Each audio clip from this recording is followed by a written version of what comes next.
Here from? Morning, Marcus. Yeah.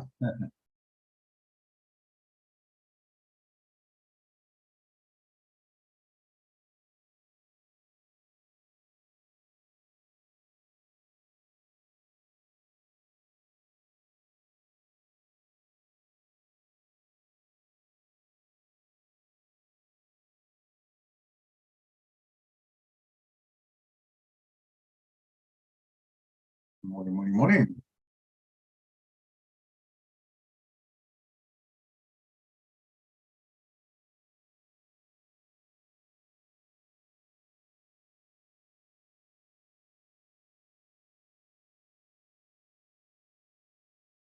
Good to have you back finally. I thought you'd left us. No, fortunately, I went to the Berg to experience some snow last week, so it was quite nice. I'm back. Yeah, I must admit it's beautiful, but yeah, the bird gets a bit nipped, doesn't it, this time of year? Yeah, no, the biggest problem was we were down there at Champagne Lane, and there's absolutely almost 2% signal strength the whole time. Oh, it's really bad. Okay, yeah. Actually, interesting you say that, because it's amazing. We're so used to having it there. We're so dependent on it. If you go away and you don't have it, it is quite frustrating. Yeah, I get that. No, absolutely. And the problem is, the only way you can make contact is they apparently use a direct satellite signal, and it's extremely expensive. $100 for 2 gigs. Wow. 100 rand for 2 or $100 for 2 gigs? No, rand. Sure. Okay, even that, yeah, okay, but even 100 rand for 2 gigs. Yeah. Just a second, just 1 second, excuse me. Hello, yes, you can let her in. I'll press 9. Okay. Thank you.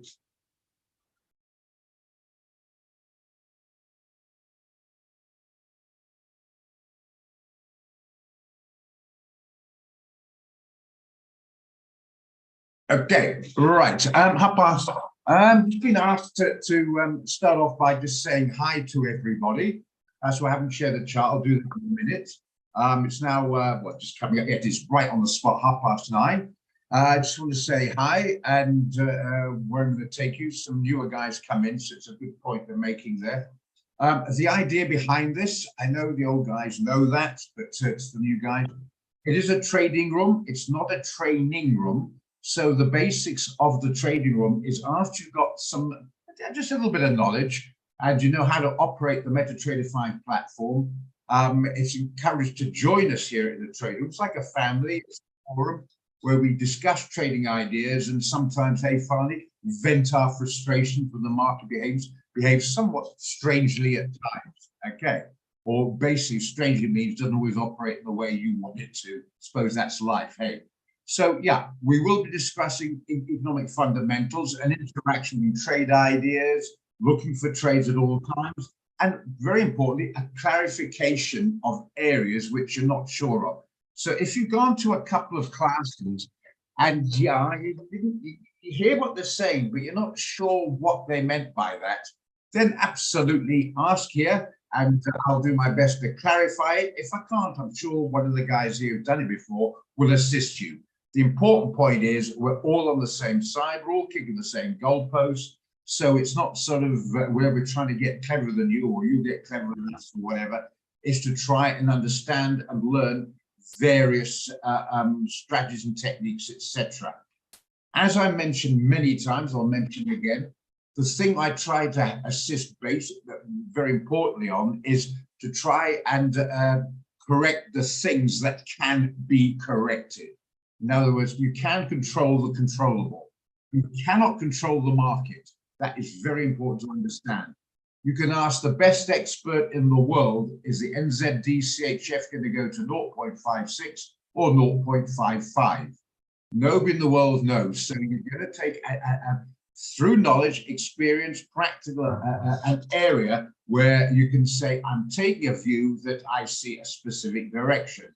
If it goes that way, fantastic. If it doesn't, well, not so good. But that we cannot control, but we can control other aspects.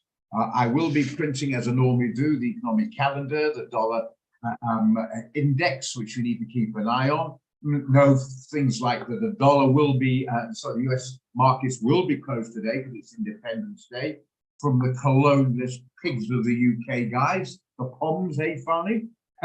So that will be closed today, so expect to be a bit quiet. And there's not many important things coming on the fundamental front, so it might be a bit quiet, but anyway, we'll go through position size calculator, volumes and things like that, because this is important and something you can control. Okay, having said that, now I'm going to go over to the charts. Before I do that, it is very, very important. Unlike computers, you can't just download it into your brain, so it's very important you interact. If you're not sure about something, I know you might be a bit shy, you think, oh, that might be a silly question or whatever, or you're a bit intimidated by these experienced traders, don't be. Always remember, we all started somewhere. I don't care if you're an astrophysicist. When you first look at a car and you get into it, it looks complicated. The idea is the fact we all started somewhere and we're here to learn. And it's very, very important. I can't help you unless you interact and ask. And quite frankly, some of the questions asked can apply to everybody. That's a very good point, John Smith. This is not just for you to answer it, for everybody. That yes, you can do, or that you can't do, or whatever. So that's the very important part. Okay, so please interact and we'll try to help. Okay, now I'm going to switch over now to the charts and then we can take it from there. Just a second as I do that. Okay, oh yes, and you remember you're all unmuted, so you can, if you want to chat like Farney just did then, you can do so with pleasure. There might be some question that's a little bit more involved than just typing it out in the text message, then you can do that with pleasure. All I do ask, if you're not interacting and there is noise in the background where you are, please just mute yourself in the meantime so it doesn't interfere with the trading room.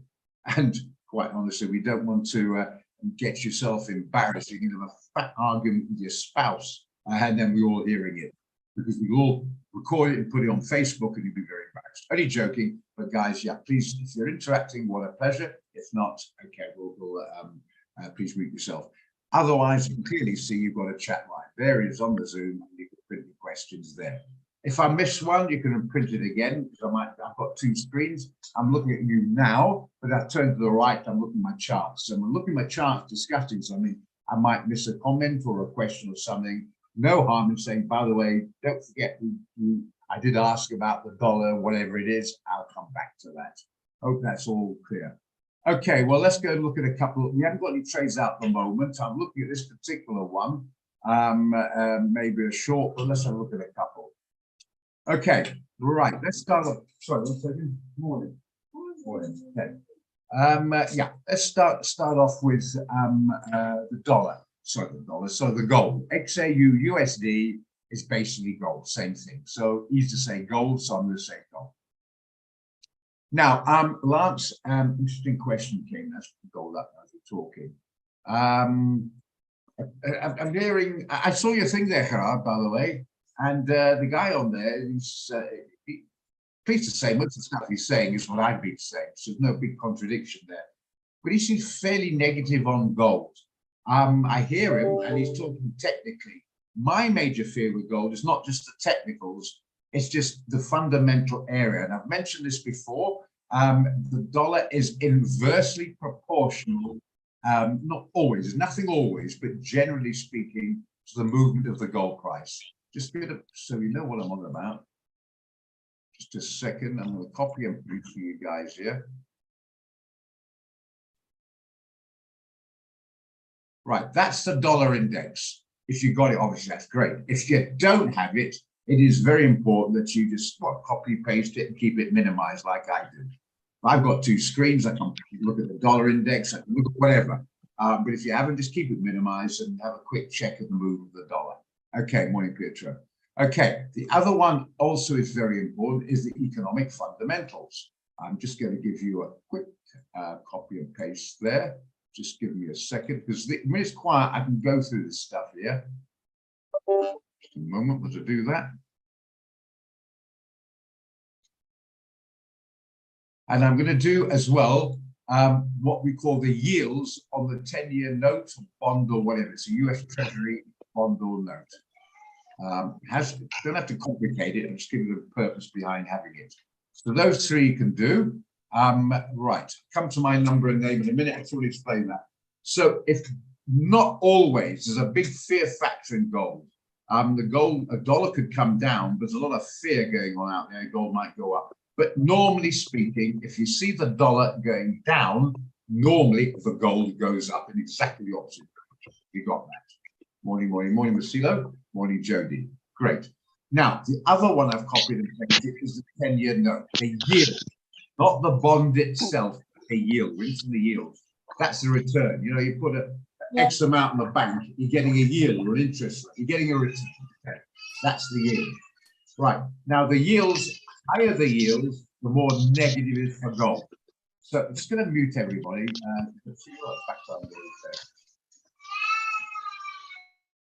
Okay, if you want to speak, anybody there, please just remind me, I'll do a meeting. Okay, just a second.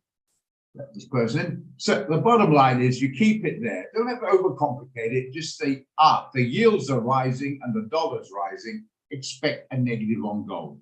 The yields are falling, the dollar's falling, expect a positive on gold. Right, now to come back to the original question, I think gold is going to drift for the moment. Yeah, that's quite a nice one on YouTube. You did post there, Gerard, and that guy there is quite negative on gold. I'm a little bit iffy on it either way, to be honest. I don't think it's a trade either way at the moment. It could, I just don't see a trade that's going to get there. Maybe a quick, if you've got no costs, a quick scalping trade, maybe.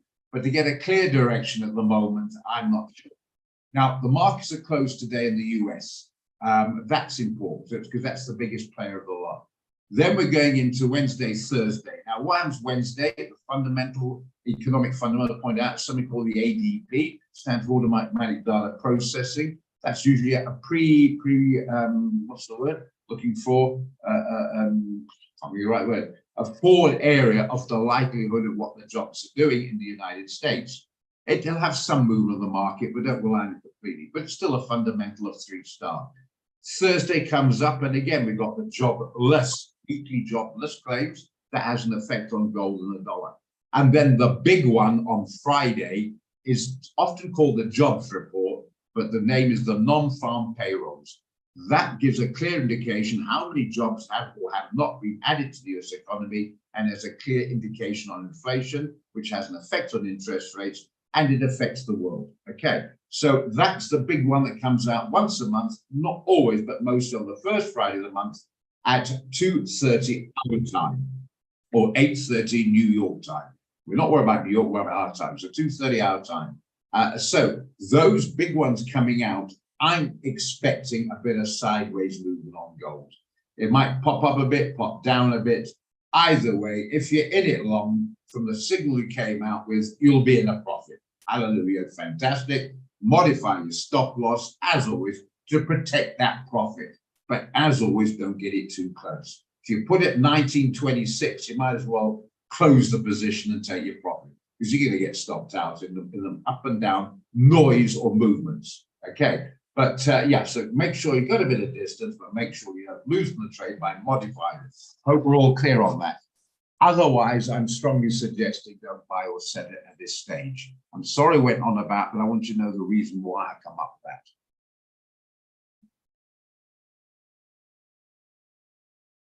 Roger, if not QT, what's a very good and trusted international you know about? I already know. I'm not going to go into nationals. There's plenty of them, but I used to have one myself, FXCM, but that was a long time ago, about 15, 16 years ago. I've been out of touch. There's a lot of them. Charles Schwab. There's a few. Best thing is Google them, but I can't really recommend one. I'm concentrating my own broker, which is clearly Quick Trade. So yeah, you're going to have to do that. But probably little tip is probably a more well-known one, because they'll have if they're well-known, they don't want to lose their name. Still have a lot of, shall we say, regulations in place, which they'll abide by. Okay, but otherwise, I'm not going to be giving confidence to this. Okay. Okay, somebody else wants to comment, they can. Okay. Okay, so gold at this stage, make sure you've protected your profit if you're in it long, but I would suggest you go either way at the moment. Okay, we're all good with that one. Okay, that's like I said, man, let's just say it's too close. If you want to move to 926, you might as well just take your profit. If you're scared, take your profit. Otherwise, you've got to keep a bit of distance. What this one, a 4-hour chart, probably make it 1920. If that's too far away, take the damn thing, because it's going to be pretty sideways. If you're comfortable with 1920, you should still make a profit, but it might go further up. Where it's going to go, will it go down to 20 or 30? At this stage, there's too many unknowns, too many balls in the air. I really couldn't even begin to guess. Don't think anybody else can. So either take it or put a 1920 stop, something like that. Okay. Remember, I keep saying, don't get your stop loss too close, because if you do, you're going to get stopped out. And instead of getting out at 1927, you're getting out at 926. What's the point of that? Or worse, you get stopped out. All right, you make a couple of bucks, and then it shoots onto target, not on board. If you have doubts about the trade, you can cap your position, as mentioned many times, or close it entirely. Rather do that than put a very close stop. Okay. Just bear that in mind. I say it a lot, but people not quite sure they're getting this. Please, please, not too close to stop. Otherwise, you're going to get stopped out, so you might as well close the position anyway. Hope you've got that concept, very important. I know when people start, there's a lot of adrenaline and emotion flying around. Sometimes we can't see the wood for the trees. A bit of practice you will do, so I've got to bear that in mind. But just remember what I said there. Don't get your stop too close. If you're scared, rather take it and get your stop too close. Because instead of making 100, you'll get stopped out. All right, you'll make 90. You might as well make 100 rand instead of 90. You see what I mean? We've really got that concept. Ah, well, Nikki. Right, a couple of things here. There's millions and millions and millions of traders out there. Okay, so you're always going to have the noise. It's like a juggling act. It's where to place the modified stop is not always that easy. I'm suggesting there, because I've got a 4-hour chart. If you put it there, it's like 4, 8, 12, 16, what's it now? Nearly 18 hours ago. Remember that candle there is still a work in progress, and at 10 o'clock will be 2 hours old. So it's like a 2-hour chart. So 4, 8, 12, and 2 is 14 hours ago. That should be okay then, if that makes sense. We'll look at that in a minute, Marcus. I just want to make this clarified for not just Nicky, but for everyone. When to take profit, where to put it, etc. You're never going to, well, never, you might be lucky. Like you guess the time, you're going to be right twice a day, if you know what I'm saying. You've got to take a view, okay? So where is wide? Maybe below a last, look at the candles below, not a 15-minute one, take a couple of 4-hour ones, something like that. Okay, that should be wide. A little bit of experience and practice, okay? And I'm here to ask if you like. But all I ask is don't blame me, it's still your decision. It comes down 1920, stops you out and goes up to 1960, not on board. I didn't know that. Okay, where that's going to go right this stage, is it going to go up or down? Nobody in the world knows. It depends on market variabilities and movements. So a lot of buyers suddenly start to sell at this point or push it down. Well, the people start to get in it or push it up a bit, up and down, people getting in and out all the time. So I'm saying if you're in profit, either take it or protect yourself with the 1920 stop, but I'm strongly suggesting leave it alone if you're not in. Okay, I hope we're all clear on that. Now, I want to move on to the next one. Somebody asked me something there. What was it? Okay. AUD, it kicks you out. Okay, sorry about that. It's okay, Martin. AUD CAD. Funding came out this morning, yeah, should in theory be a little bit negative, the Aussie dollar. Remember the last time interest rate went up half and expecting a 0.25%, this time we expect a 0.25% and nothing happened. It did have an effect on the Aussie dollar. And that's probably why that happened, because in theory, all things being equal, the viewpoint of selling the Aussie against Canadian, I still say was the correct way to do, technically and fundamentally, but sometimes you get some funny movements. I'm sorry about that. Having said that, where is the stop on AUD?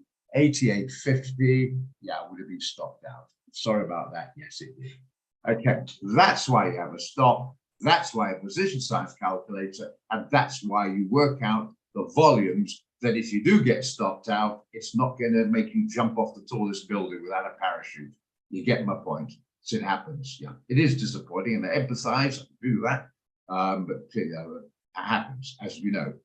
Okay, that's the whole thing. Okay, so one of those things, it did get stopped out. So I'm sorry to say, put a bit of a cross on that one, it didn't work out. Okay. Right, so another couple didn't work out too well as well, and some are still works in motion, but I'll read this. Tell me how you do your technical on gold. I'll see if technical is great. I look at the yearly chart to look at the bigger picture of market movement. Yeah, that's good enough. I 50 did see the movement. I do mine the daily.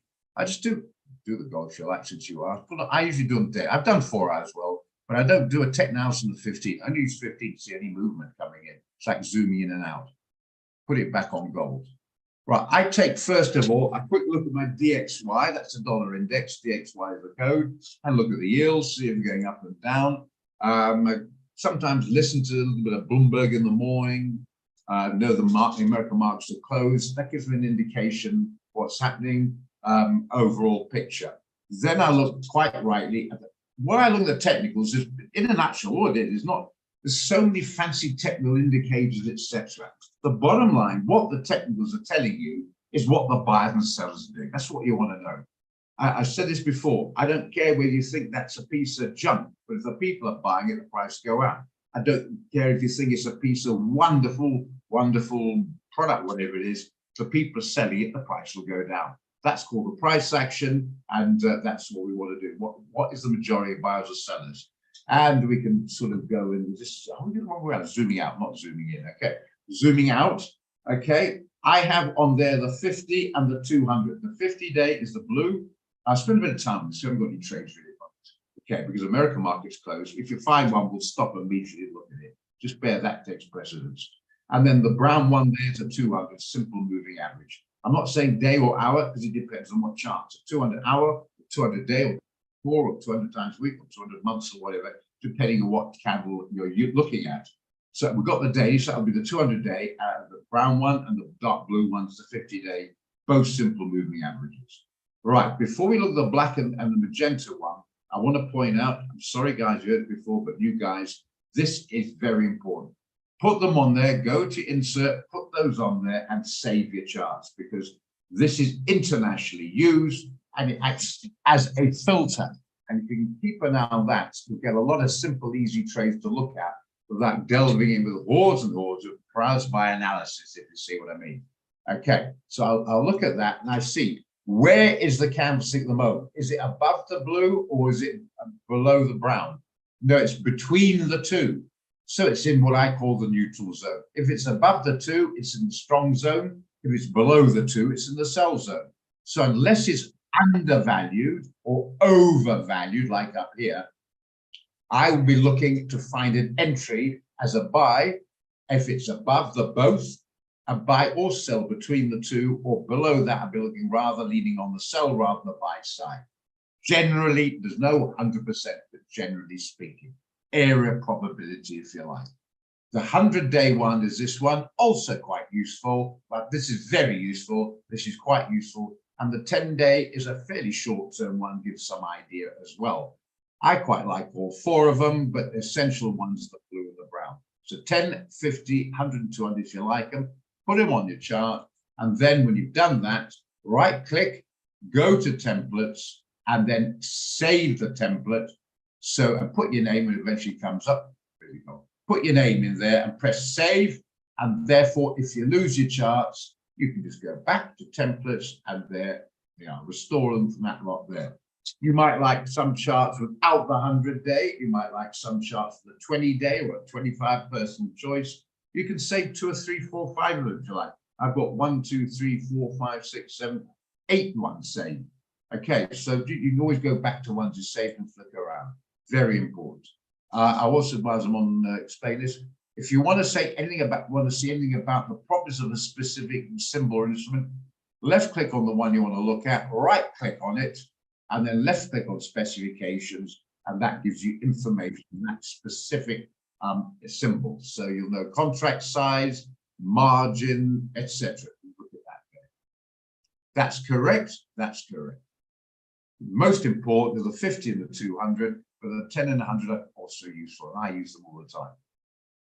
Okay, and it makes life a lot easier. I'm going to jump to something now. What shall I jump to? Make it, well, that's all this one, doesn't really matter. Let's look at this one.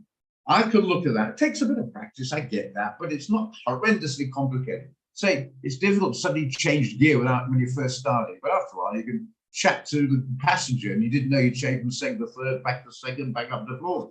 It becomes habit. I can look at that and instantly that information blasts into my head. Is it the buy zone? Absolutely. Right. What's it doing? Look at that previous candle. That was yesterday's indecision. Look at the wick on it. I see that instantly, but I'm just giving you why you can see it. That should tell you immediately indecision, right? As it goes up, sellers coming in. If it goes down, buyers coming in. What's happened today? Indecision.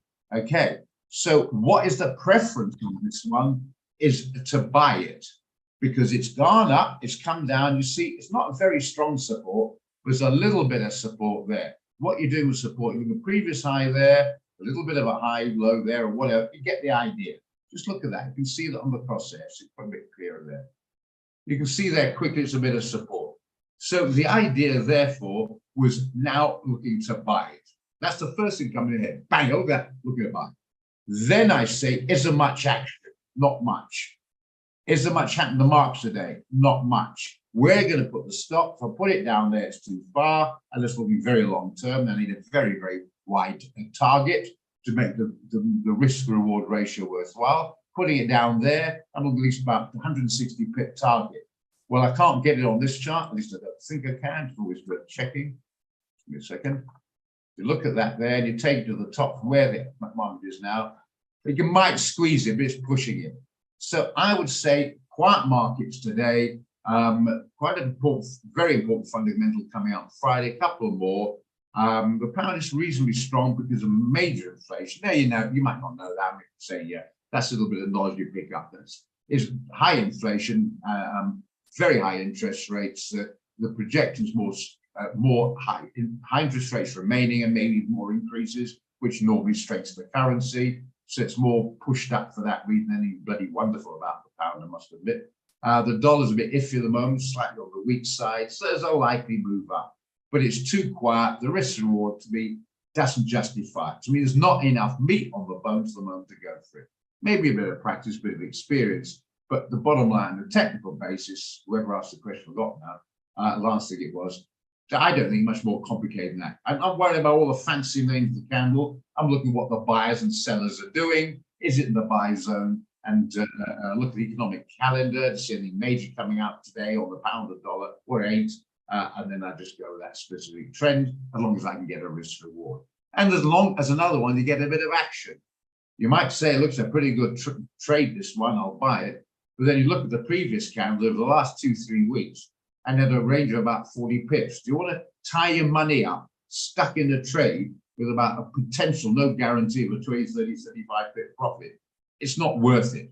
You know what I'm saying? There's not enough meat on the bones, if you like, to make it worth your while. So little things, maybe in a practice with repetition comes in, and then you can see it fairly quickly. Will you get it wrong? Absolutely, you'll get it wrong. But hopefully you'll get it right more times you get it wrong. Now, the next thing is how many trades you look at. I tried to aim at over a period of time about 2 out of 3. People talk about 80, 90%. We're talking about sustaining that. 80, 90% over a period of time is unlikely to be sustained. Okay, 2 out of 3 you should be doing. The problem with that is that's over a period of time. You might get 10 trades on the trot, all winners. But then again, I can't say about 10 losers, to be honest. But let's say you get, that's pushing it a bit, maybe 5 or 6 losers. Signals are rubbish. You don't know what you're doing, blah, blah, blah. But that can happen. You know what I'm saying? That's why equity management protection comes in, and you get a bit despondent. But the problem is, let's say you get 6, 7, 8 trades correct on the right way. The problem with that, now you go set cocky, so overconfident. Why should I be disciplined on my volumes and position size? I'm going all in. Murphy's law means that one, for whatever reason, go against you, and all the lovely 6, 7 trades you won on are suddenly wiped out because you lost your discipline.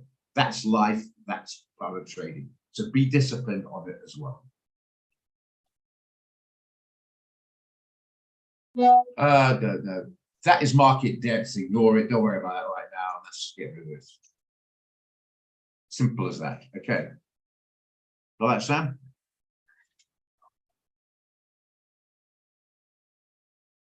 Okay. Got that good. Okay, so there it is. So I'm looking at a trade there. I'll just check the weekly. Any big obstacles? Already we see a bit of how far away is 83 pips. How far away is that? 180. So the range is fairly wide, not a problem there. I'll look at the 4-hour. It's having some issues in this area there, which make me nervous to buy it. I probably want to, never mind US. Let's pretend there's no fundamentals coming out. If it's just purely technicals, I'd probably hesitate buying it anyway, having checked the 4-hour, because it can't seem to break this level here. Remember, these moving average work on all charts, so I leave it anyway for that purpose. But a bit of practice, probably all sing into your head, as everybody a lot to learn. So there's a lot to learn, just to, I don't know, drive a motor car, but it's a lot less to learn driving a motor car if you keep it uncomplicated than is to be, I don't know, any degree in whatever. Okay, just bear that in mind. I guess good point, actually. Yeah, just a second. Just let me unmute just because I had to mute just now. Okay, you should be able to speak now. Okay, Lance. Hi, Rog. How are you doing? Not too bad. How can I help you? Good. When you zoomed out to the 4-hour chart on the Great British Pound and USD, I saw that the trend lines were crossing, looking like it was going towards a downtrend. You see where the blue and the black trend line crosses each other, looking like it's going to face a downward movement. Does this mean that your moving averages are indicating that it's going down? And when you look at the wedges on top of the candles, it's resisting clearly, as you can see that it went to a positive buy across the blue moving average, and then it descended all the way down and left that long wedges 3 times, kind of indicating that it's going to go in a downwards trend. What would you think? Do you think this is going to reach about 1.26, or how would you take a look at this indications crossing towards the downward movement? Okay. Well, personally, it's just my opinion. There's no such thing as right or wrong in predicting prices. A lot of right or wrong with wrong volumes and blah, blah, blah. I'm not checking that. That you can do something about. Or driving on the wrong side of the road. That's wrong. But predicting the prices, they can't say right or wrong. I'm saying is make it a little less complicated on that aspect. I know you're looking at past history, but that's just the past. See what happens in the future. Now, I would look at that and I say moving averages crossing. We call that I think it's the angels on the way up and golden cross, and devil's cross on the way down. I don't take the blindest bit of notice of that. Some guys who are very short-term traders might have a 1-day exponential and a 3-day moving average when it crosses or whatever. Because of costs, I don't even bother doing that. But look at the time value. The 50-day crossing 100, that's so lagging, it doesn't really tell you anything. When it crosses or doesn't, I don't actually take any notice of that. All I'm looking at is the support and resistance, if it's the buy zone, neutral zone, or sell zone, and is the particular currency you're dealing with. I've just chased arbitrarily the Mexican peso. They had some good news in Mexico, it's doing very well, and they're battling in, I don't know, in the real in Brazil. So I'll keep an eye on that. I'm a little bit nervous to sell the Mexican peso and buy the real in Brazil because one seems to be doing arbitrarily better than the other. So I just keep a little bit of an eye on the strength or weakness of specific countries on an over broad fundamental front.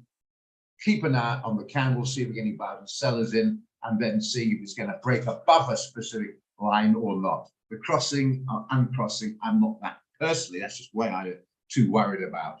I think the best way I explain it is you're sitting in a room right now, and you've got a ceiling and a floor. If you're in that range on the 4th floor in a hotel, right? You want to be concentrating that range, buying obviously at least below the mid part of that hotel room to the downside or above it to sell it. But you don't want to be buying near the ceiling in case it doesn't break through. You want to wait till it breaks through to the 5th floor or it's going to pull back. Okay, and the reason why it works so well is very simply put, because it's in your face. You can't miss it. I always use this expression as well. The old guy that we've seen many times, you guys, you're sitting in the car and you're driving, and you've got a 10-year-old sitting beside you in the front seat, or I hope tall enough to see outside the windscreen. Let's pretend that he or she is. And put yourself, Lance, you're a guy, right? You're driving along, and there's a bloody great pothole in the road. You don't anything about driving. Sorry, your 10-year-old nothing about driving, but the 10-year-old hopefully ain't blind. And if you just continue the same speed, what's going to happen? Your 10-year-old say, "Daddy, stop the car," because it's blindingly obvious a effing great pothole in front of you. That it means people react to it. Is what I'm trying to say.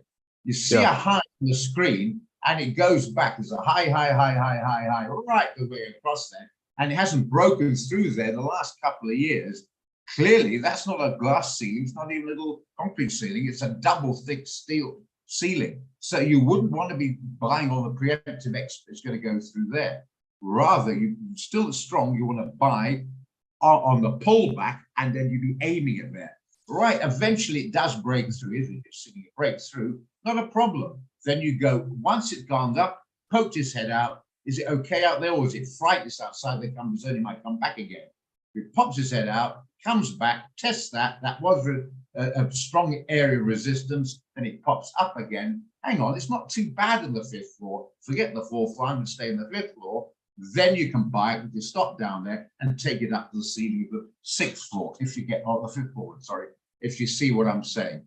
That is so basic psychology, and that's what runs human beings in the market. Basic psychology. It's right in your face. The problem is small areas of sport resistance, small areas, little crossing of 10 days and 15s, is like little potholes. It's dark, it's getting a bit dark, and you're not going to see them, and bang, you click, well, what a bloody nuisance that is, because it's not in your face. So rather see what's in your face, and internationally, people will respond to it. Look at this high there. If anybody doesn't see that, I'm going to make you a very strong suggestion. Go to your optometrist and get some glasses. Facetious, but it's blindingly blind, excuse me, the pun on seeing it, obvious that's a high. So you bought down here, Lance, right? You see this, it's clearly in your face, and it goes up there. Are you going to hold on to that, or are you going to take profit? I pray to goodness you're going to say, I'm going to take profit. Or if you think it's going to break through, maybe modify your stop there. You might be stopped out, or it breaks through. Whatever, you can be looking at getting out. You don't want to sit there and you stop down there, and the off chance is going to break through. There's a very strong ceiling. Not that strong in this case, but a reasonably strong high there. And then when you're out, you banked it, okay? Or now the thing is, Lance, you sold it because of those highs. Most other people do it as well. Now, all very well, you say, but I'm just selling and it's only a couple $100. I'm a small guy. The thing is, there's millions of small guys seeing that and will be doing the same thing. You might only have 100 Rand, my friend, but you put up a couple of million people. We're talking about 200 or 300 million Rand. That has an effect. That will make the market pull back. Okay, so that means that's a profits taking sell-off or a short covering bounce. And people forget that. If you're selling short, you don't sell to exit, you buy to exit. So you sold short there, and now it's hit a low. I'm just using examples, and then you buy it. Enough people see it's a very strong area. Let's say all sold this particular place, the cross areas. Several million people are going to do that. Because they're selling, they're not getting out of their sales, sorry, they're buying to get out. And that just the active area of exiting those trades of millions of people, a large amount of people, shall we say, will get a bounce up because it's a buy order to get you out. That's what we call a short covering bounce. And that's what you need to be looking at. The rest is all great fun, and I'm going to tell you, I can fill around all the algorithms, if you please. But the basic is the basic psychology of fear and greed. And when you see that ceiling in front of you, that bloody great pothole, I don't care how many indicators, how clever, how many algorithms, how many stochastics, how many Bollinger Bands, you're going to get on the brake of that damn car. You know what I'm saying? Does that all make sense? Yeah, Roger. Looking at where the price is right now, if you look at where is it on the 14th of June, I'm pretty sure you'll be able to see on the 14th of June, you can see that high where it reached on the 14th of June. If you can just point your arrow to it there on the 14th of June, right there, the resistance line starts to the price where it is now. It Yeah. seems like the price is resisting on that level. And if you zoom out, it has the same pattern on May. What days is it on? The 28th of April and the 16th of May. It looks like the same pattern that happened on those days. And you can see that there was a massive resistance from the 28th of April. There was the same kind of a similar line to what is happening now. And price resisted and went downhill all the way till the 25th of May. And price just kept on descending till the 25th of May. I think something similar of that is happening here, where we're looking at where price is at right now. Just looking at this double bottom, it looks like something like a double bottom. As you can see, there's at the price where we are now, it seems like on the 14th of June, it reached a bottom and it went up. And now we're hitting the second bottom. And I think it's resisting now to go back down on that massive resistance line where we are at now, from the 14th of June till today. No problem. Yeah, okay, gotcha. No problem at all with that. But I'm going to do it a slightly different way for everyone there. I've got the 4-hour chart. Make sure you're looking at the 4 hour or the daily 1 hour. I don't do analysis. You're thinking on the 1 hour and on the day, just a quick check. Nothing like that. I can look at that. I don't need to have a long mental area on it. I can look at that. And it's clearly not broken above the 100 times 4 or the 50 times 4 moving averages. It's clearly not battling to break from the 4th floor into the 5th floor.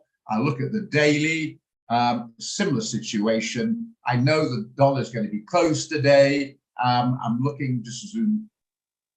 Is this zoom in? Yeah, okay. Is that zoom in or out? Always get that wrong, zoom in. I always get back to front. Okay, I'm going to zoom in a bit there, and I see complete indecision on the candle. So I don't really need to go into any more than that. I'm going to leave that alone.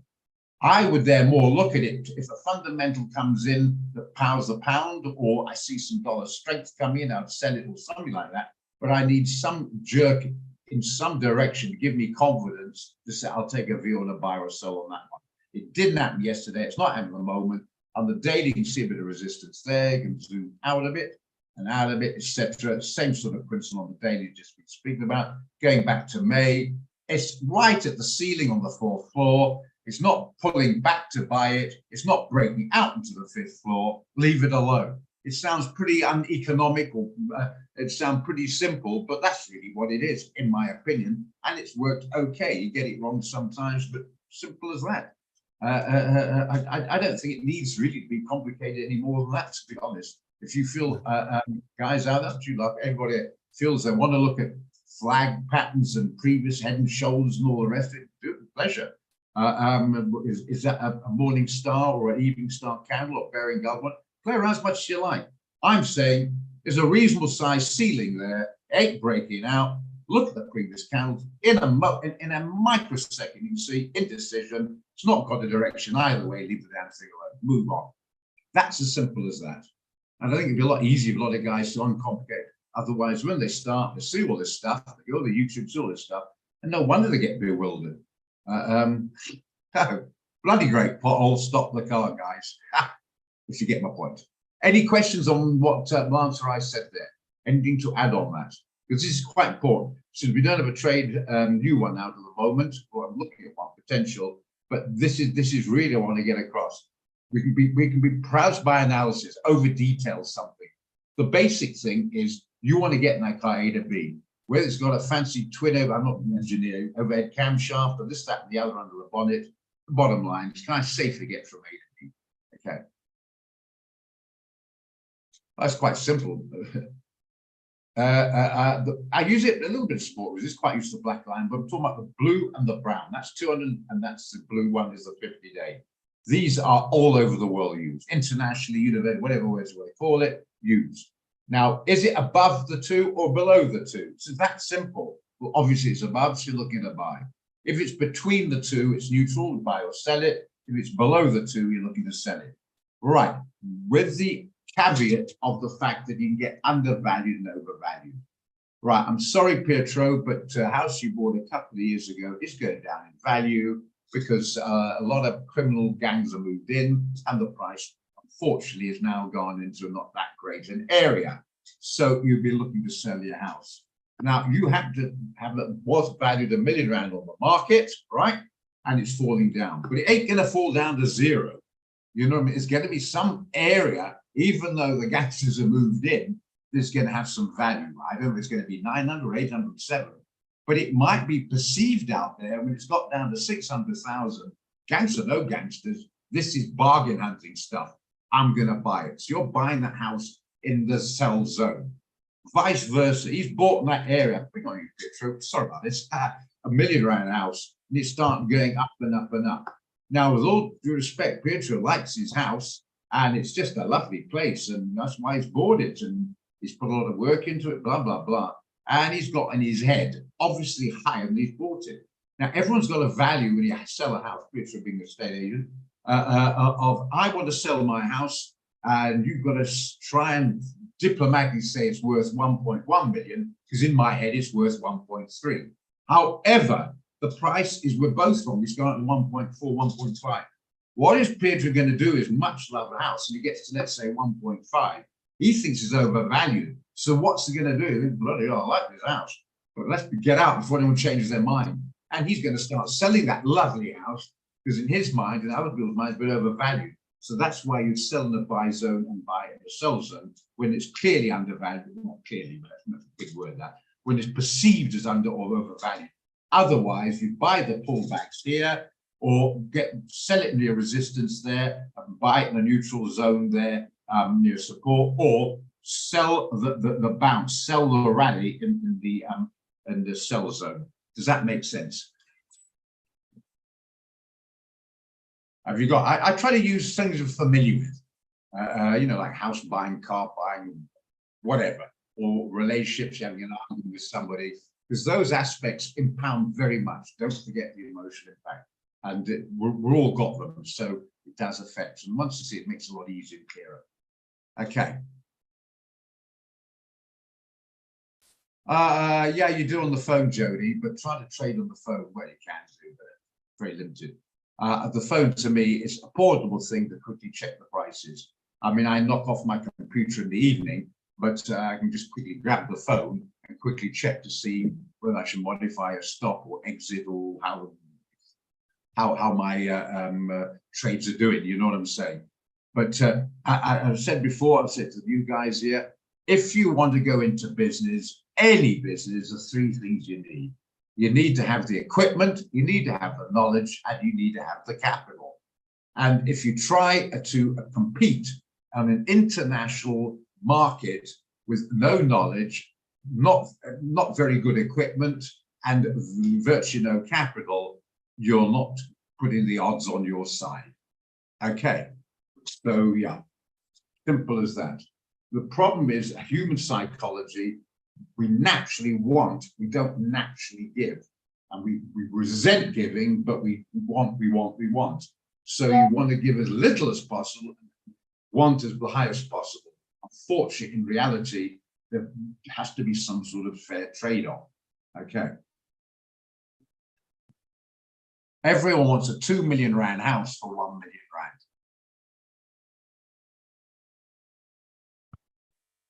Okay. But yeah, you can get them on there, yeah, but it's limiting up. You go to properties, okay? You hold your finger down and go to properties on the quotes there on the phone. Right, WTI, Western Texas Intermediary, and Brent and crude are all oil. Just Brent slightly more valuable because it's slightly higher quality. WTI second, and the crude is slightly cheaper because the quality is not quite as high, but That means it may, it's still oil. Okay. Now, oil at the moment is, as I mentioned, my weekly analysis, which I do put on my QT group at the beginning on Monday morning. I write it over the weekend, and ongoing, it's very much range trading. Coming out the end of this month is a 1 million barrel per day decrease in production by the Saudis, which through supply and demand has created demand. The problem is, it's all very well doing that, but is there demand for your product? The demand for the product is not as high. High oil prices, a bit of recession coming in, people are sort of flying less, using Zoom or whatever, driving less or getting cheaper bodyguards or whatever. So, and the Chinese have got it's not bad, but it's a slight downturn in their economy, and they're the biggest importers of oil in the world. I think they import about 10 million barrels a day. I mean, horrendous amount. Yeah. Don't quote me, nice things about that. It's horrendous. Okay, so if you've got a reduction in demand in China and an increase in demand from the lower production in the Saudi area, you're going to have what I call a push-me-pull-you effect. You've got a tailwind and a headwind, and that's why it's range trading.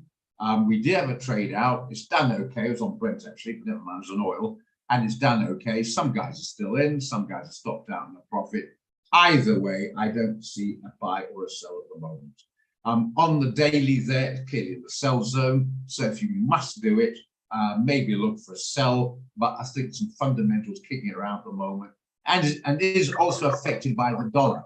Remember, oil is measured in dollars, but the majority of the world, if not currency, is not the dollar. You've got the yen, you've got the yuan in China, you've got the euro, you get the idea. So a weaker dollar can actually make the oil price cheaper to that country, which means they can start increasing their use of it, if you like. So there's a few factors coming to play on it, not just the technical. And even though the technicals in the sell zone, I just don't see any confirmed direction at this stage. I think it might probably be in August, to be honest. But I think this month, I'm putting my head up the line a little bit, because looking at one day is quite difficult, never mind an entire month. But I'm not sure we're going to get much break until going into August. It's going to be range trading up to that point. So even though we've got a long trade out on it, a lot of guys still in it, if they're out, I would probably say there's a likelihood of a bit of downside coming in here. But is there enough meat on the bones to put your money on it to that slight leading towards the downside? That's what I think. And if you say, so I'm going to go for it, we're going to put the stop up here. Well, the daily, yeah, you're going to put your stop there. It's about $2.60. So you're going to look about $4 to make it worth your while. It's not worth it. You see what I mean? You're risking too much in a sideways market for not much of a profit potential risk reward ratio. Leave it alone. I've gone on a bit about it, but I hope you see my think is coming. Are we good on that? Martin. Martin. Dow's flying the wrong direction because I want to sell it. Thank you. Okay, pleasure. We've got to sell out in the Dow. I'm sticking with it. We've got to stop right out the way. Stop this. 34,631. So the stop's right out the way. We did on the micro, so that's fine. Let it run. It's bubbling around at the moment. Let it run.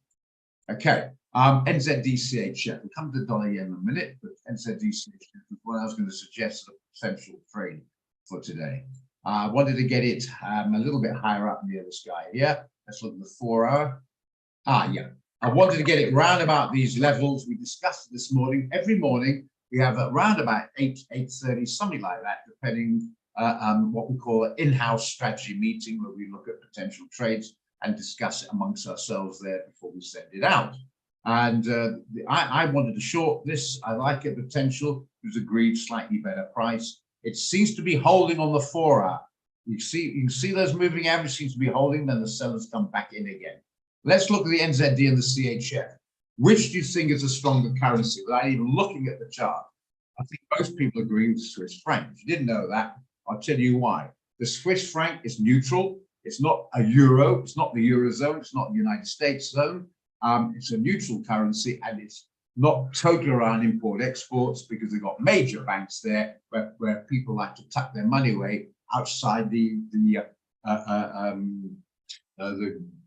eyes of the taxman, if you like Guernsey, like the Cayman Islands, Isle of Man, that sort of thing. Okay, Monaco, you get it. So that's was going to be quite strong. It moves around like everything else. And ZD can be strong. It's very much a floater. It can be very strong, quite weak. It's quite weak at the moment, and the Swiss franc is stronger of the two. And so I will be happy to sell the rally on it. Let's go back to the day chart.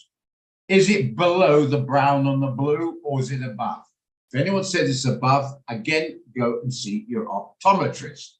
Same if it's a neutral. It's cleared the sell zone and it's rallied up to the 50-day moving average and to back it up a few highs there. You just don't want one indicator, you want a couple. 50-day is one, and the other ones you can see a bit of support resistance there as well. And number 3, you can see it's in the sell zone. You might even want to get a fib. I'm not totally relying on it. It might help. If it doesn't, you might just get a back up on the fib. Yeah, now you've even got a fib there. Negatives there. Even got a fib there around the 61.8 fib, plus minus. Is that correct? Let's get it in the proper place here. Yeah, just about at the 618 fib, and on the blue line there was the 50-day, and so and it's in the sell zone, and fundamentally that's a stronger one. So I would look to sell that. He came out like Martin, so I agree. If it's your idea to do it, I agree with you. Any comments on that rather long-winded diatribe of mine?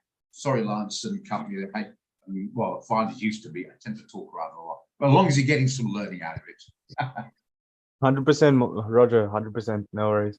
Really good. Okay, so Christopher likes it. Now, the key one, whether we're going to do this trade or not, no pressure here, is a Mefro van der Berg, if I pronounce that properly. She's got to like it before we go any further, because she's experienced, got her feet on the ground, and I like shoving pressure on her because it takes it off my shoulders. What do you think, Anna-Marie? Paula. She's been away for a week. She probably now wish she'd stayed away. Oh, you do not like it. Oh, sorry, guys. We're not going to do a risk reward. Anna-Marie doesn't like it. Okay, move on. Any other trades? Shame. Okay, just have a bit of fun. We know each other. Okay. Do the risk reward. If you haven't got the calculator, yeah, so we agreed on that, Charlie. Yeah.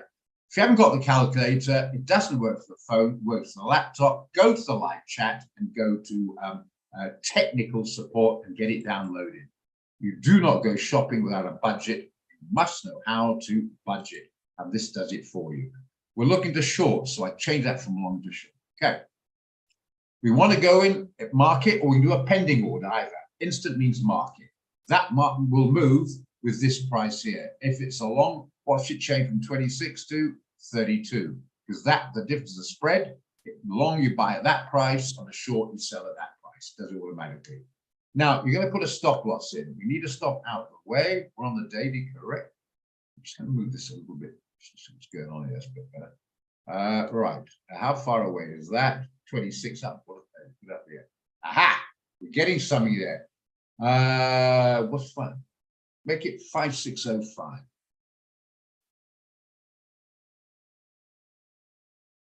Something like that. Right. I want to point out something as well. This is called a point. The 6 is a pip, or the 6 there is a pip. The 0 is a point. I ignore that. Why is it there? Because it's an international platform which Quick Trade amongst many brokers use, and there are a lot of guys out there trading with very large sums of money. So the point would be it's a factor to them. Our accounts are so small, the group is so small, but they are small, shall we say. It doesn't really matter. So look at the pips. So it's 5526 or 5527, whatever. Okay, if you're putting it in there.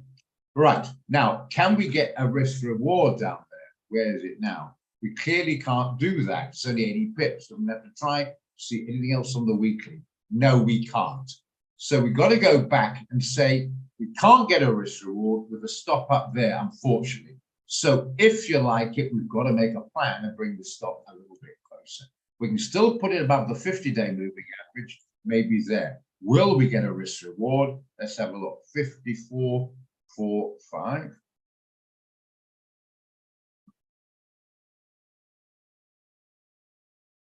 Will we get a risk reward? 150. That to me is the barest minimum. If it's below that, I'm not that keen. We can just about squeeze that with a stop there, and the stop is only 50 odd pips away. Because the tight stop, it makes the trade a little bit, or a lot more aggressive. But it means that that to me is a possible trade if you like it. If it's too aggressive, too tight a stop, you're going to have a wider stop. Then you're going to look at the weekly or the monthly or something to find a particular target to make the risk reward worthwhile. Okay. If you want a tighter stop, Pietro, you can. But I'm not sure a 30 pip stop at 5560. I think it's a bit too close. The noise might knock you out. The moving up and down we call the noise might knock you out. But I quite like this. And the beauty with this, it says 115 rand a micro, which that's not going to work now. We'll put this down a little bit. It's 150, make it down there again. It's 115 rand a micro. So you can work out your position size. If you want to risk 1,100 rand, it's 10 micros. If you want to risk 11,000 rand, it's one standard lot. You get the general idea. So you can work out your position size for that, and off you go. So the next question, as always, guys, if I'll write it down, 2 more people like it. If 4 or 5 or more like it, I will post it on the company WhatsApp. And then they'll either send it out or not, but in the mood they're in, I suppose. Okay. So Pietro likes it. Anybody else like it? To go for it, not just like it, but actually going to do it. Sorry, Roger. It's Mandla, yeah. Yeah, Mandla, go for it, yeah. Yes. Roger, yesterday in the trading room, I think we came up with a trade setup that I ended up taking or opening the position of 80.55112 on the same financial instrument, which is New Zealand and the Swiss franc. And then now, if now we have this setup now today, what does it mean? Does it mean that I must exit that one that we entered yesterday or that we took yesterday? And then to accommodate this one that now we are being advised of today? Well, first of all, the answer to that is no. Come back to the previous point. I do beg your pardon, Mandla. Thanks for reminding me. Quite right. It wasn't sent out, but I see it's written down for the trading room yesterday. We did have a trade out and a sell yesterday. I do beg your pardon. I'm sorry, I forgot about that. Right. Now, guys have got into that trade like I'm in already. I do beg your pardon. Sorry about that, Martin and company and Mandla. Yeah, stick with it. Do not exit, then go in again. What are you doing? Getting Christmas cards from the broker. Why would you do that? You got your stop loss, you are protected, let it run. However, you are going to get situations where you haven't entered and here's a better opportunity. Just a few moments more on that. Right, you get a trade idea coming out at 10 and it says buy or sell at 55.00. Example, right? And you go. You go for it. It's a buy now. Just be different, okay? You go for it. Now, what happens? Sorry, it comes out at 10 o'clock at 5:55. You've been away, you've got stuff to do, and you come back and you see it's at 55.20. Therefore, look at it, you think, well, it's 20 pips above the signal. That ship, it looks to me like it's sell. But you can check on the risk reward to still see if you get a decent risk reward. If you do, you can still go for it, but check it first.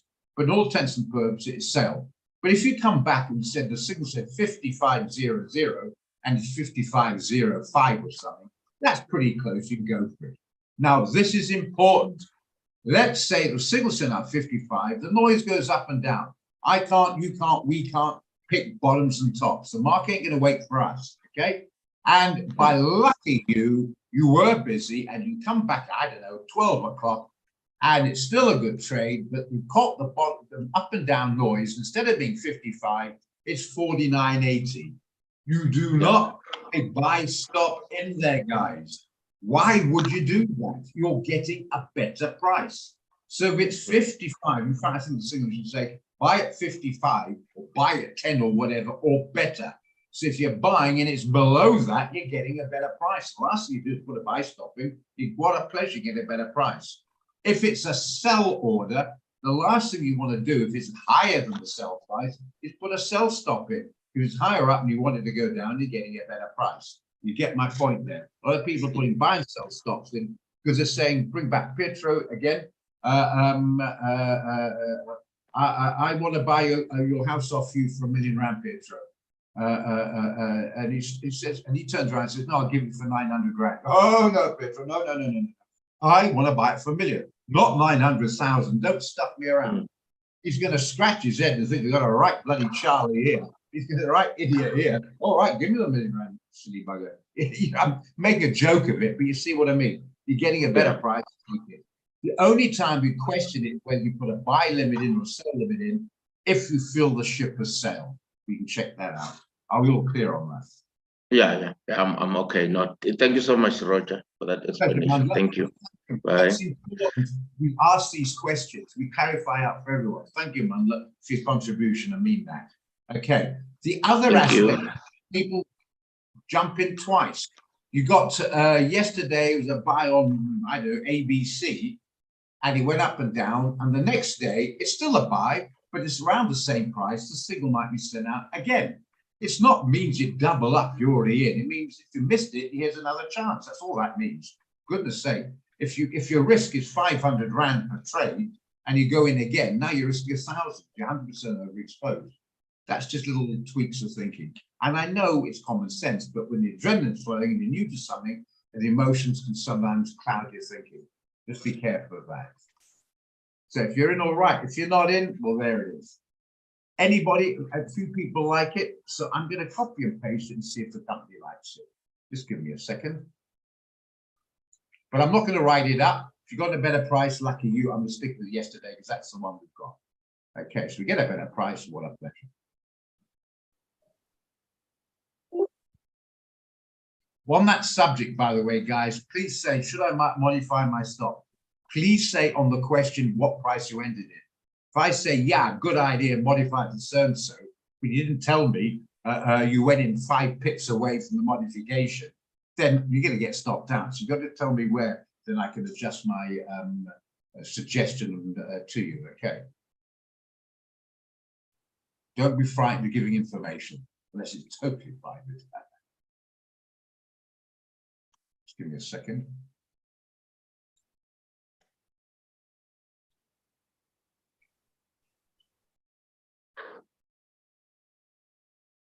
Where is it now? So,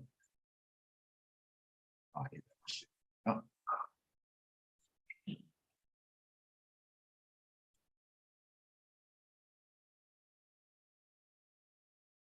This is a buy, you idiot shit. Oh shit. This is a oh shit. This is a buy. It's breaking this flipping trend line. Is this a buy? You can't be, oh, am I on mute? I don't know. Don't panic. That's called emotional panic. You do that. So don't panic on it.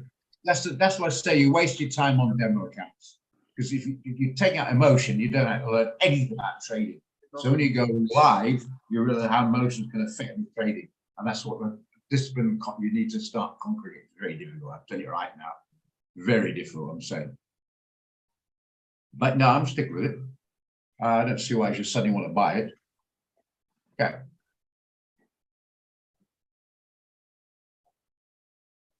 Okay, not that often. Okay.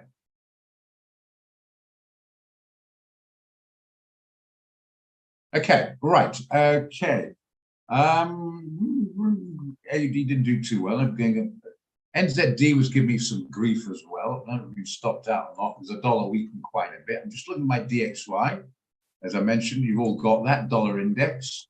It's starting to come off a bit now. It might pull back, but we had a short on that and not working too well. Let's see what it's doing now. We got in at 81.43. Not looking pretty. 30 pips in the negative, but still in it. That's the main thing. Hope it comes right. GBP CAD's another one that's giving us quite a bit of jip. I'm not sure I'm on the right side of this one actually. But anyway, well, it's not too bad. It's coming down. The idea behind that one is a range trade between the 100 and the 50-day moving average. It's slightly in profit. We did that yesterday. NZD CAD also yesterday. NZD CAD 81.43. That's not good at all. But you're getting a bit of resistance there. You might come right. You should be still in this one. Hopefully you're still in it. NZD, you're still the wrong one there. Sorry. NZD USD. Yeah, 44. Yeah, it's not pretty, but hopefully we'll come right. Okay.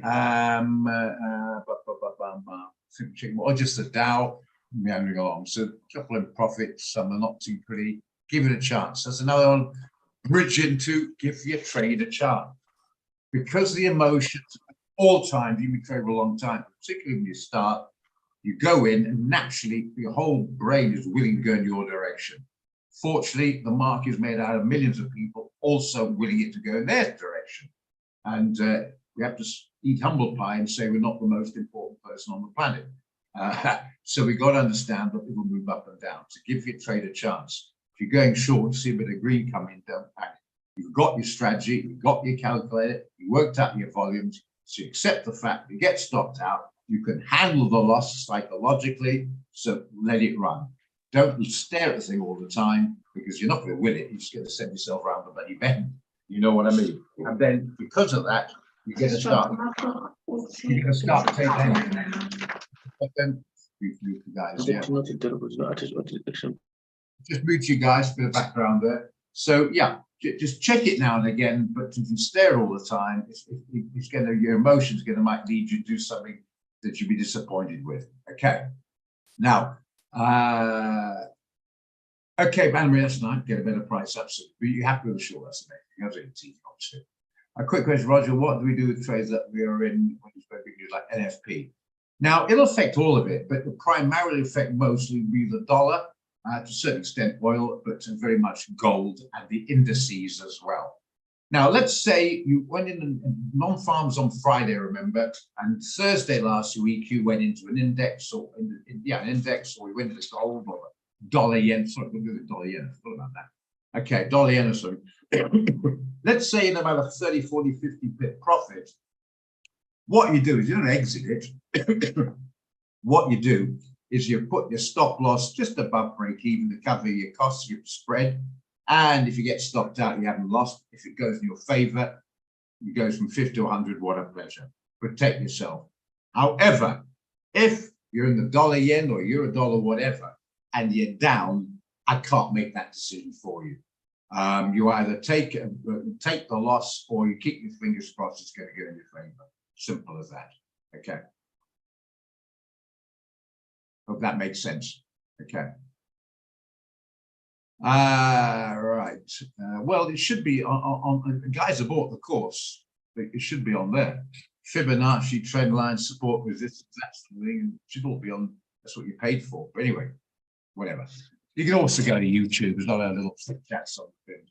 Okay. Anyway, right up. What do you look at? You do a lot of trade. Well, support, resistance, and where's the buy or sell zone, and no big fundamentals coming up, and yeah, then you just go with the trend. Yep, simple as that. I do beg your pardon. Something I forget now. Got way laid there on the Japanese yen. The yen. Are you still there, Gerard? I'm not sure he's still there. Quite interesting guy about that trade on YouTube, that UK trade on YouTube. He still sees weak the yen going forward. You might have a point, but I'm a little bit worried about that. I'm just nervous the yen. It's so oversold at the moment. You might be absolutely right, but look at the last 4 days consolidating. I personally wouldn't buy or sell the yen at the moment. I'd leave the yen alone. Unless we're going to do a straddle trade, which we're going to do on Friday at 2 o'clock. Don't forget, Friday at 2 o'clock, we will do a session at 2 o'clock on the trading room Zoom between 2 and 3 to do a straddle trade for the NFP data release at 2:30. I might use that or the gold or whatever people are happy with to buy and stop, sell, stop, straddle trade on it for a bit of movement. Otherwise, I would leave the yen alone at the moment.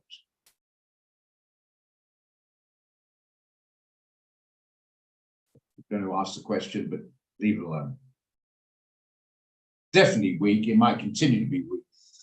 It's weak there and it continued. Look, it's weak there, it's continued weak there. Look at it, it's weak, weak, weak. But I think it's got to go back to the house scenario.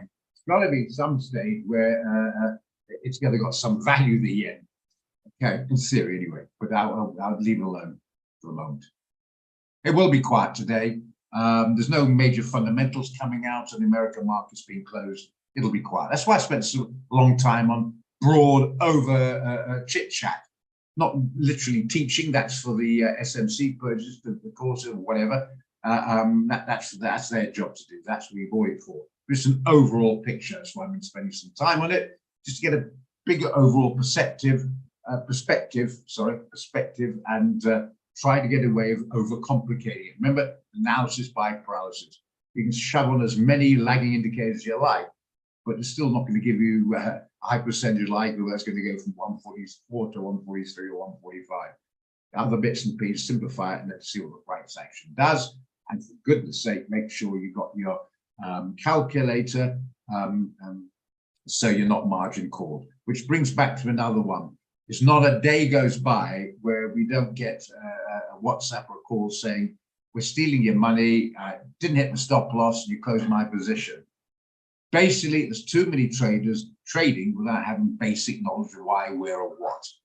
Now, if you've got a small amount of money and you go in on a highly leveraged account, the chances are in the noise, you're going to get margin call because you just don't have enough free margin to maintain the open trade or the open position.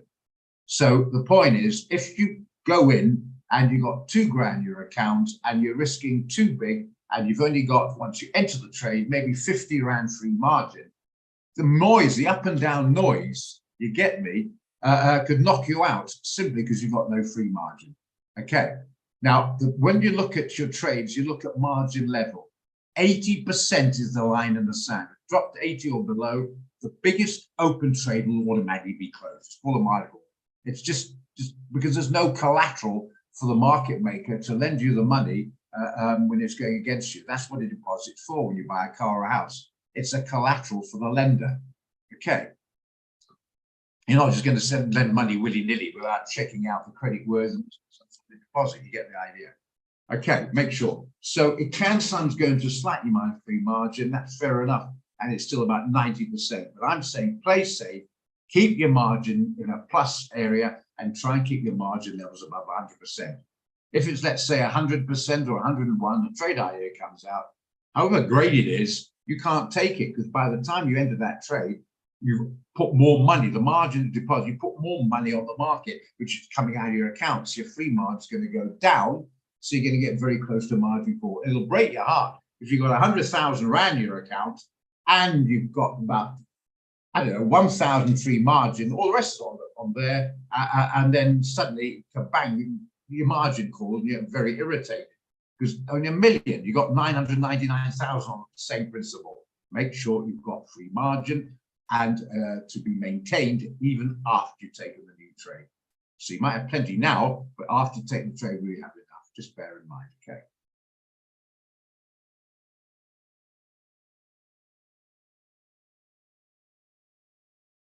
Yeah, talk about the affiliates, sure.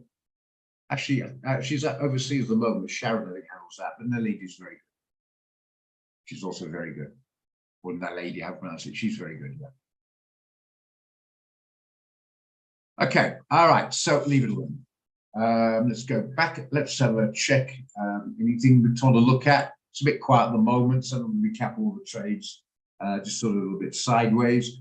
Another one I did look at was the AUD-NZD. It's a bit quiet and a very small range trade, so I changed my mind after looking at it. I thought there was a potential, a bit of upside here. But the trouble is that's only 45 pips. It's got to go to there. Is it going to be worth it? But here's pullback. It seems to be holding. I thought there might be a possibility of a buy on this one.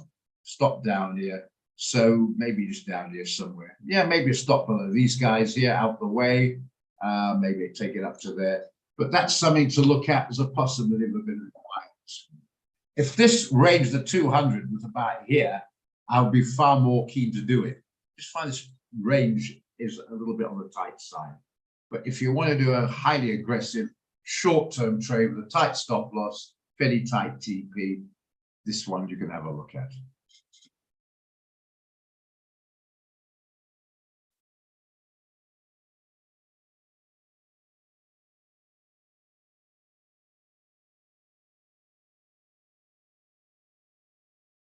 Where did I put that? I put it in the wrong place.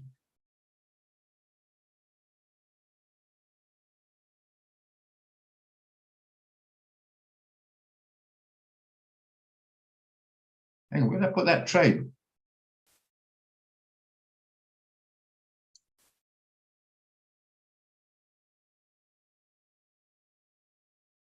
It's not there. Sorry, excuse me, guys. Just realized it's not there. Maybe I didn't post it. Anyway, NZDCHF, it's all looking okay. Should sell or whatever.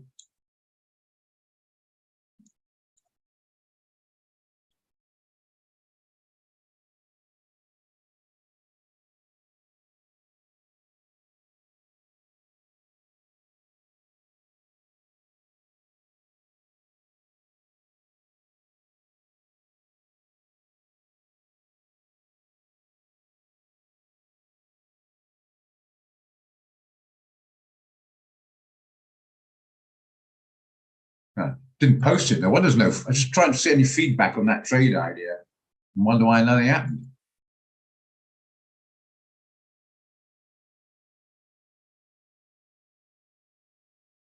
Okay, where are we? Just go back again. Just a second. Right. It's a buy. We have a change of character there. I don't know. Tell me, Roger, would you risk two separate sell trades? A lot of people do, yeah. Or is that too? No, not at all. I'll probably do the Canadian, to be honest. Fairly similar currencies. I'd use the yen or the euro or the Aussie or some, or even the New Zealand, something like that. And gold. A lot of people do it. They might do one on the gold, one on the NAS, one on the whatever. If you've got enough capital, I don't know how much capital you got, but if you've got enough to do 3 different straddles, you can. You do an index one.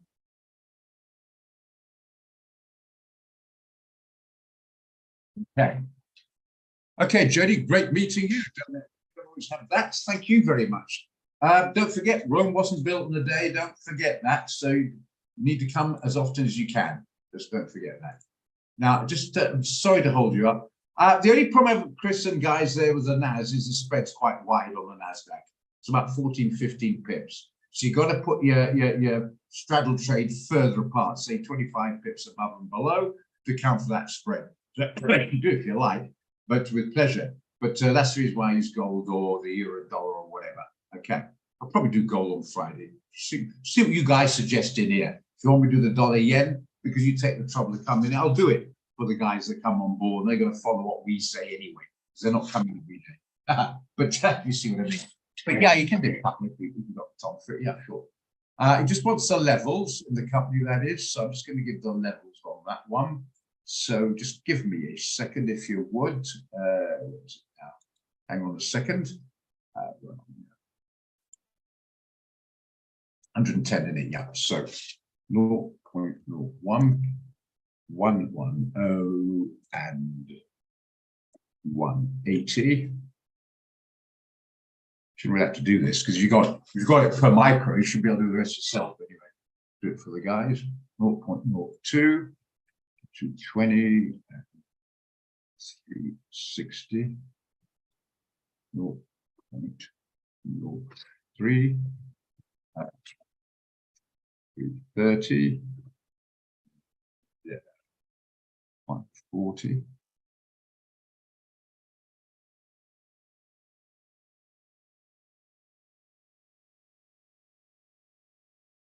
40, and 4832 720. Yeah, okay, let's posted that. Just want to, okay, just want to see what's happening there. Okay, I've answered your question, Chris. Yeah, as I say, I've done it several times myself. I just think of the spread, that's the problem I have with the NAS. So maybe gold, but it's up to you. Okay. Asked and answered, the Americans say. Thank you.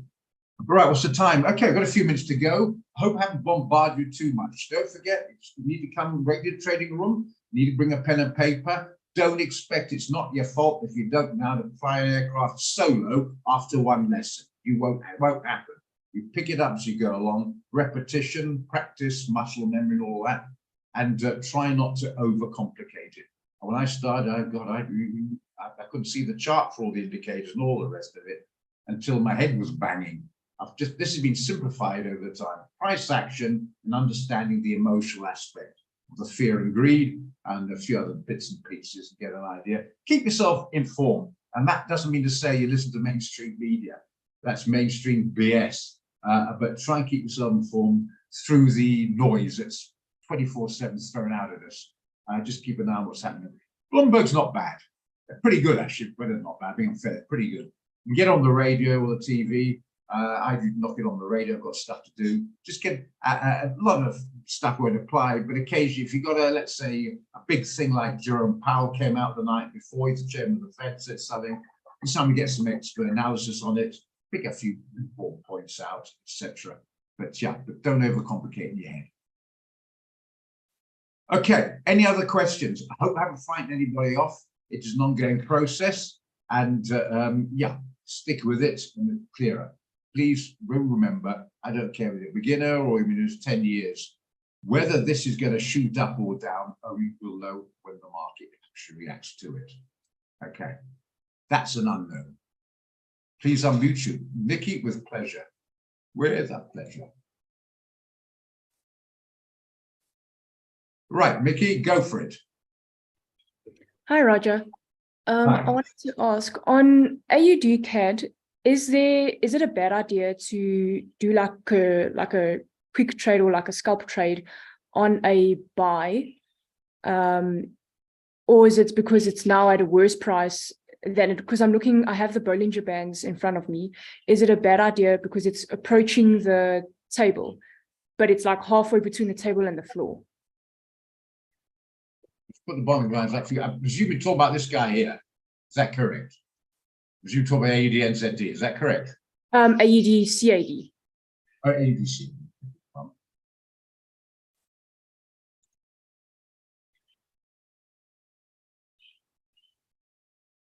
Yeah, without looking, I've been very surprised that's the buy zone. Yours is fairly weak. Canadian zone is probably the most in the sell zone. I'm not sure what the Bollinger Bands are particularly telling me, but I'm seeing this. Can I just get rid of it? I think clouding it. If you like, I can stick with it. Just me. Okay, I'm seeing that cleared in the sell zone. The 10-day seems to be holding. Broke through here, came up testing it, and the sellers are defending that area. It goes up, the seller defending it. My issue is yesterday, the buyers came in. This morning, the buyers are coming. Remember, this is only 11 hours old. That's 24, the last one. It seems to be going nowhere. Let's try a longer term one, a weekly, telling me squat on that one. 4 hour, it's a range trade between about 30 to 40, say about 40 odd pip range trade. It's not doing anything. So coming back to what I think Nikki means by that, I would rather, if you're going to range trade, sell it the higher up than buy it lower down, because you are going against the trend. So it might break through to the downside. So I'd rather go the sell side of the range. So if you want to sell it from that level there, with a you need about a 30 pip stop, maybe 25. You go, if you're scalping, maybe 25, and then maybe take it down to the 50-day moving average. Yeah, maybe 40 odd pips. Yeah, you can range trade if you like. Yeah. But the other thing, Nikki, one other thing to look at. My only other aspect is this. Look at this candle yesterday. What are we now? Tuesday today, yeah. Friday's candle. The entire day, 17 pips. Thursday's candle. The entire day, 6 pips. Wednesday's candle, 17 pips. I mean, I tell you what, do you want to buy a car that does about 10 Ks an hour? You get my point. There's just not enough bloody movement there. I personally wouldn't even range trade it. There's just nothing happening. It's too bloody slow. You're going to be stuck in that for maybe a day, maybe even longer, but for a lousy 40 pips. And then there's no guarantee of that. But I take your point entirely about the trade, and I well spotted. I like it. What puts me off is another little tip. Look back at the previous candles. Do you want to get on the highway and you just bought this fancy car and get moving, or do you want to be stuck in a bloody traffic jam? Just being stuck in a traffic jam, I'll leave it alone for that reason alone. Okay, but if you still say I'm being patient, I've got enough money, I put a little bit aside to be on this for a few days or whatever, then I'll probably sell it there, put a stop up there, maybe take it down there. But otherwise, why bother? Make sense, Vicky? Vicky? Okay, so I see. So just to confirm, what you were saying is that with any charts that actually has very small pips, 10 pips, 15, 30, it's actually not worth it to trade it because it's too slow in the movement and just not really go much anywhere. I think Well, I was in our wait. This is it. I'll just put it back in more familiar terms. Depending where you are, let's assume you're in Joburg and you want to, I don't know, go to Bloemfontein. Do you want to go to Bloemfontein, the motor car that's going to 45 k's per hour? You'd go sodding crazy. You get bored. You know what I mean? Make sense? Yeah. That's what I'm trying to get across here. All right. Thanks. Thank you. Any other questions, guys, before we clean up till tomorrow? Maybe we get a bit more action tomorrow with the markets open and a couple of funds coming out. We've got quite a few trades out. Hope they'll come right. Any other question before we close up? Are you all good?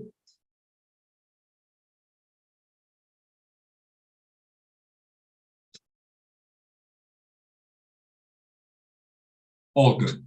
Thank you. Okay. All right. There's been a few new guys in here. Gabriel, well, I don't think you or not, maybe I didn't notice or whatever, but I hope you've got value out of it. That's the main thing. If you've got to sit and listen to me rambling on all day, that's the downside.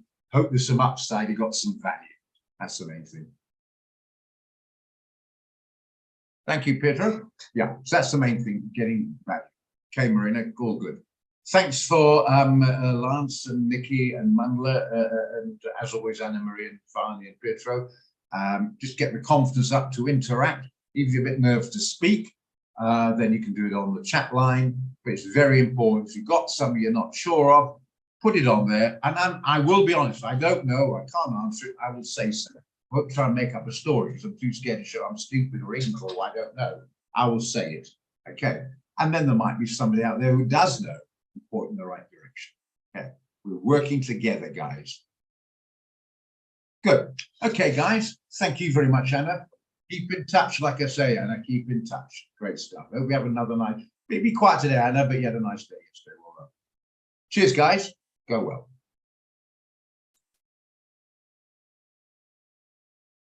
Cheers. Oh, Vincent Vusi. Aha. I don't have your WhatsApp number. Don't go away. I don't have your WhatsApp number. And I want to get hold of you. I'm just going to go away. I'm just going to put my number down here. So I want you to WhatsApp me with your current WhatsApp number so I can get in touch with you. Give you some sort of support, basically. Tried to contact you the other day and I couldn't find your WhatsApp number. I think it was different. So if you can WhatsApp me. Oh, I do. Maybe it's another Vincent. There's another Vincent. I just can't find the WhatsApp number. Must be another one then. Do beg your pardon. But anyway, guys, if you haven't got my WhatsApp number, well, now you do, unless you've already left, you missed it. But please, not on demos or sums below 500. I cannot assist or add value on tiny sums like that. Yeah, I'll probably take a breather today, Anna, and hope we get some more action tomorrow. But any questions, please keep in touch. That's a very good point there. I've got a WhatsApp group, Lance. Thank you, Lance. Yo. Thank you. I've got a WhatsApp group. I call it a QT VIP group. The bottom line is to be a member. It's free, but you've got to have a minimum balance of either $150 US or 2,500 Rand balance or better, obviously. And then I'll upload you. You get daily updates, signals posted, fresh off the press. A lot of signals will forward onto the mailbox, etc. But that often can be lagging by the time you get it. The guys get that fresh off the press. Anything important like straddle trades or anything coming up like that of interest gets posted on there as well, fresh off the press. So, but it's only if you've got 2.5 grand or $150 US or more. Let me know, WhatsApp me, and then I'll upload you. But please, if we haven't been, obviously been in contact before, it doesn't matter. But if we haven't been in contact before, please don't say, hello, this is John, because I don't know who the hell John is. You've got to say, this is John Smith, real account number 206528 or whatever it is. Then I can quickly check, upload your details, and we can get going on that basis. Okay. Well, it's a bit quiet. We're pushing the NZDCHF. Still, it's quite good. I think the NZD's got a possibility, but it's going to be quiet. Thank you for your patience, guys. Brilliant. And keep at it, guys. We're on your side. And hopefully we will get this right. Okay. Cheers, guys. Thanks very much. Cheers. Cheers on dealing company. Cheers, guys. Thank you, lads.